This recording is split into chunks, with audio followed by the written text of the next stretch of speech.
This old house is allegedly cursed. Anyone who enters never leaves. But this young man ignored the superstitions and went in to look. After snapping some photos, he prepared to leave, unaware an uninvited guest had entered his car. Back home, as he lay down to sleep, he heard a tsunami roaring from the bathroom. Opening the door, he found his bathroom had become an ocean.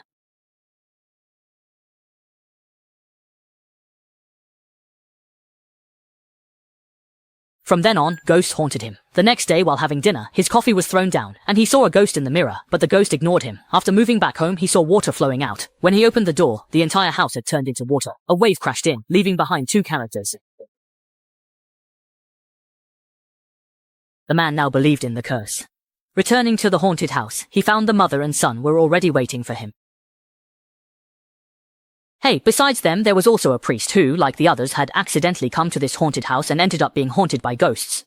Just then, the clock struck midnight. At this hour, ghosts would appear, and the only way to avoid being disturbed was to hide in this room. But Ban didn't care. He wanted to take this opportunity to find a way to break the curse. As soon as he stepped out the door, he was met by a candle floating in mid-air.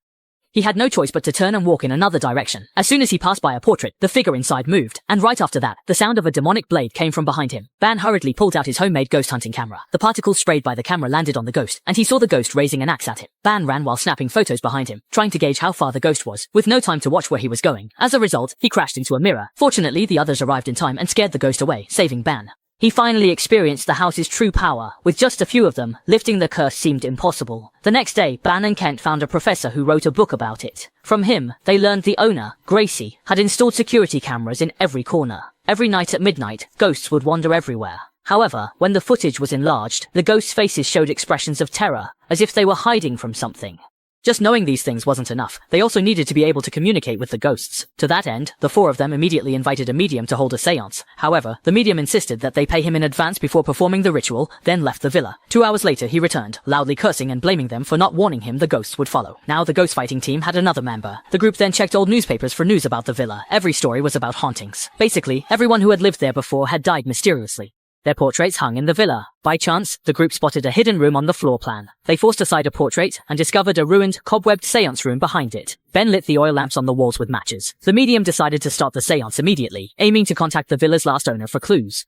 After the medium's persistent summoning, William's ghost successfully appeared before them. He picked up a pen and wrote a line on a piece of paper, instructing them to find Madame Leota. After writing, he vanished. At that moment, the door to the seance room suddenly slammed shut. Through the surveillance cameras, they saw a group of ghosts surrounding them. Immediately after, Ben's camera was smashed to the ground. The medium tried to follow William's instructions to summon Madame Leota, but was instead lifted up by the ghosts and thrown through the dark forest into the swamp. The group pulled the medium out of the swamp. Coincidentally, history professor Bruce drove by and sped toward the mansion, but was thrown out as well. This time, the ghost skipped the swamp and pushed him directly into the middle of the road. Fortunately, he braked the truck just in time. Luckily, the professor was mostly unharmed, but a ghost had latched onto him. Seeing the hospital in chaos, Gabby and Ben helped the professor back to the haunted house, pondering William's message. The group decided to start their investigation of Mrs. Leota quite bright and early in the morning. Ben, startled awake from a dream, saw the queen appear before him and followed her to the villa.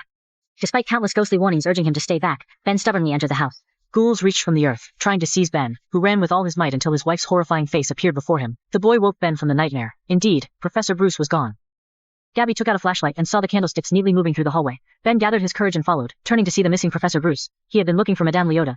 He guessed Madame Leota was likely in the attic. Using the faint light of the flashlight, Ben climbed into the attic, wiped dust from a mirror, and saw the ghostly bride behind him. Luckily, Ben reacted quickly, dodging the ghost bride's fatal blow, grabbing the box and running. The ghost bride lashed out, and Ben fell from the attic, narrowly escaping. Inside the box was indeed a crystal ball containing Madame Leota. The secret of the villa was finally revealed. The last owner, desperate to see his wife, had invited Madame Leota to conduct seances, tirelessly attempting to contact her spirit, but never succeeding. Just as he was about to give up, his wife suddenly contacted him. However, Madame Leota knew it wasn't really his wife, but it was too late to effectively dissuade William. The ghost impersonating William's wife had already driven him to suicide. Fueled by William's grief, she crossed over, relentlessly trapping ghosts in the mansion to help her find humans and steal their souls. Once he collects 1,000 souls, she can leave the villa. The full moon night is her strongest. They learn the history of the old house. To escape the ghost's clutches, they must defeat the evil spirit. But to perform an exorcism, you need an item the evil spirit owned in life. Unbeknownst to them, 66 people had already appeared in the old house. Combined with the last 150 years, they were one short of 1,000. To find the evil spirit's objects, the medium decided on a reverse summoning. Simply put, it's detaching the soul and venturing into the underworld to uncover the evil spirit's past. Soon evening arrived, and the summoning ritual commenced. He chanted from the book, but strangely, Ban alone entered the underworld. In the haunted mansion of the underworld, Ban encountered Geshi and numerous trapped spirits. The place was terrifying, swarming with ghostly figures. He entered a corridor, searching for clues. Suddenly, the midnight bell tolled, scattering all spirits, and Ban finally beheld the malevolent entity. Ban hid under the table, petrified. Then, she fled into the hallway, but the evil spirit pursued her. Suddenly, the hallway spun, and Ban seemed to run endlessly. In a moment of crisis, they awoke to find Ban's face distorted.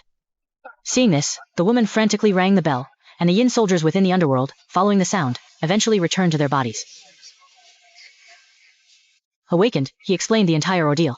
The medium realized a malevolent spirit had targeted the class, intending for Ben to be the final soul. Ben was terrified and helpless, desperate to identify the evil entity quickly. In class, Old Ma recalled the evil spirit's face. The next day, they went to the police station, trying to carefully use Ben's memories to draw the evil spirit's appearance. It really worked. The evil spirit was the son of a real estate boss, thrown out for crying at his mother's funeral. Years later, after his father's sudden death, the boy returned to inherit everything and become the new real estate tycoon, Alex. Harboring resentment, Alex invited all who betrayed him to a banquet. Using dark powers, he controlled the guests to maintain wealth and power. But in the end, his workers hacked him to death. Before dying, Alex cursed them, vowing revenge even as a ghost. This old house is his gateway back to the world. Discovering from his bio that Alex lived only a few kilometers from the old house, they decided to find his personal belongings to exorcise the demons. Unexpectedly, as they were about to leave, a bizarre phenomenon occurred within the old house. The evil spirit, having overheard their conversation nearby, appeared to stop them. The room twisted, the floor turned into a desert, dynamite appeared suddenly, and crocodiles surrounded them. In a desperate scramble, they climbed to the roof, but only Ben and the boy escaped the burning house, leaving the others trapped inside. Worse, Old Ma was possessed, but luckily, the priest was out, avoiding disaster. Without hesitation, the three quickly left the old house by car, heading to Alex's to search for relics.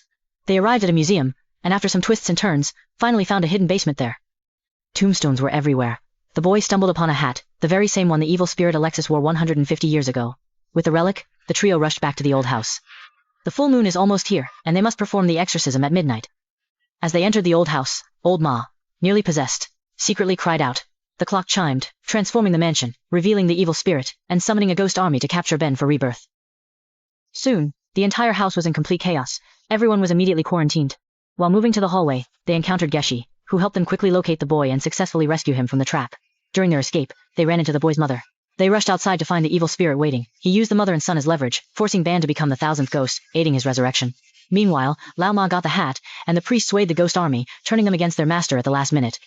The medium seized the opportunity, shattering the crystal and releasing the witch. The group united against the evil spirit Alex, as the medium chanted the sealing spell. With the power imbued, the evil spirit was banished to hell, never again to see the light. Soon, the old house fell silent, but the gateway to the underworld was closed, leaving the helpful spirits homeless and trapped within the house forever. The film concludes with humans and ghosts celebrating together. Not long after, the class was surprised to discover that the deceased girlfriend had escaped from the underworld and possessed a cat. He saw the gift he'd given his girlfriend on the cat's neck, then turned to the sky. In this moment, Ban resolved all his inner conflicts and began a new life in the old house.